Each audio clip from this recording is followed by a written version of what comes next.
我看着窗外，天空烏雲密布，一道閃電像把利劍劃破了我的心。我的眼睛像拉開的閘門，淚水止不住地流了出來。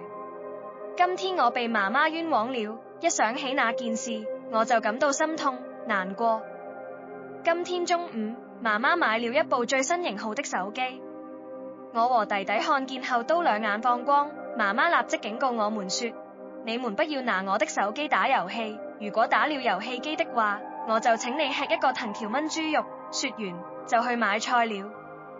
過了一會兒，我就開始做今天的功課和溫習了，弟弟則在玩飛機模型，很吵鬧。突然整個客廳都安靜下來，我心想，為什麼本身這麼吵鬧的弟弟可以變得這麼安靜呢？我轉頭一看，弟弟竟然在玩媽媽今天新買的手機。弟弟放下那部手機，我叫道。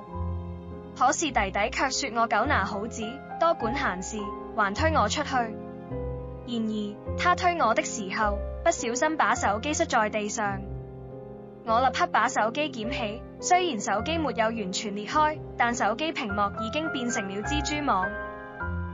這時開門聲傳來了，一定是媽媽回家了。弟弟的反應特別快，一溜煙地跑回自己的房間，假裝看書。媽媽看到我手裏破裂的手機後，便破口大罵我：我不是已經叮囑你們不要拿我的手機嗎？不是，是弟弟。我結結巴巴地解釋。你還狡辯，弟弟明明在自己的房間裏乖乖地看書，怎麼會是他弄的？我真是啞巴吃黃連，有苦難言。